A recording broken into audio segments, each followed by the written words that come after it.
সাংবাদিক মুন্নি সাহার ব্যাংক হিসাবে বেতনের বাইরে জমা হয়েছে ১৩৪ কোটি টাকা।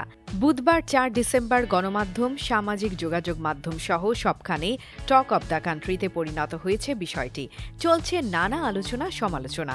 অবশেষে বিষয়টি নিয়ে মুখ খুললেন আলোচিত সমালোচিত সাংবাদিক মুন্নি সাহা।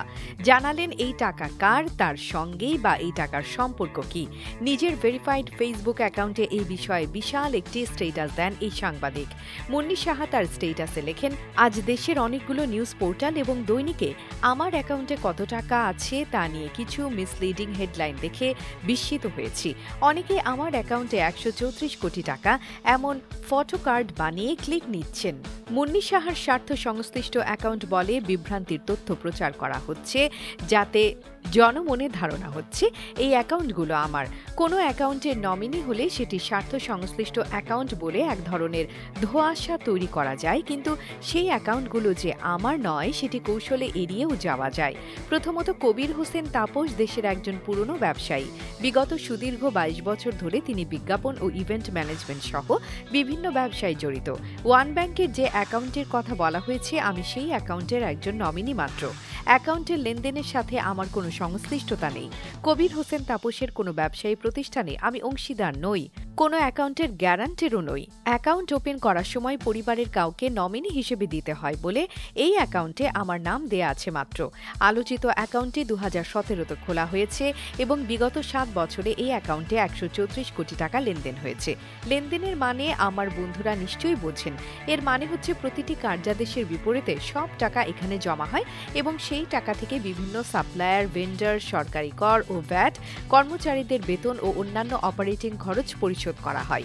এই হিসেবে ৭ বছরে এই অ্যাকাউন্টে মোট ১৩৪ কোটি টাকা লেনদেন হয়েছে, যা গড়ে মাসে ৬৫ লাখ টাকার মতো। একটি ব্যবসায়ী প্রতিষ্ঠান গড়ে মাসে ৬৫ লাখ টাকার ব্যবসা করা অস্বাভাবিক নয় এবং সেই টাকার বড় অংশই বিভিন্ন সাপ্লায়ার, ভেন্ডার, অফিস খরচ, কর্মচারীদের বেতন ভাতা, ভ্যাট ও কর হিসেবে খরচ হয়, যাকে এখানে লেনদেন হিসেবে চিহ্নিত করা হয়েছে। কিন্তু খবরে এমনভাবে বিষয়টি প্রচার করা হচ্ছে যাতে মনে হয় ১৩৪ কোটি টাকা একই সাথে এখানে জমা ছিল, যা সত্যের অপলাপ। কোনো রিপোর্টে কৌশলে লিখেছে যে ৫ অগাস্টের আগে ১২০ কোটি টাকা তোলা হয়েছে। সেটাও যে লেনদেন, মানে ২২ বছরের বেতন, বিল, ভাড়া, খরচ সবকিছু বাবদ ২২ বছরের প্রতি মাসে মাসে হিসেব তোলা, সেটা এড়িয়ে শুধুমাত্র ভুল বার্তা দেওয়ার জন্য করা হয়েছে। সেটা আশ্চর্য হয়ে লক্ষ্য করেছি। উল্লেখ করা প্রয়োজন যে আমি যতদূর জানি কবির হোসেন তাপসের প্রতিষ্ঠানগুলোর নামে ব্যাংক ঋণগুলো নিয়মিত আছে। আলোচ্য ব্যাংকটি একটি প্রাইভেট ব্যাংক যারা নিজেদের ব্যবসায়িক স্বার্থ অক্ষুণ্ণ রেখে বিভিন্ন সময়ে এই ব্যাংক ঋণগুলোর মেয়াদ ও কিস্তি সমন্বয় করে থাকে, যেটি খুবই স্বাভাবিক একটি প্রক্রিয়া। কবির হোসেন তাপসের কোনো খেলাপি ঋণ নেই এবং বর্তমান ঋণগুলোও খেলাপি হওয়ার আশু কোনো সম্ভাবনা আছে বলে মনে হয় না। বাংলাদেশ ব্যাংক ইন্টেলিজেন্স ইউনিট যে কারোরই হিসাব চাইতে পারেন। সেই তালিকায় সাংবাদিক হিসেবে অনেকের সাথে আমার নাম ছিল এবং কর্তৃপক্ষ দক্ষতা ও নিষ্ঠার সাথে অনুসন্ধান করেছে বলে আমার বিশ্বাস।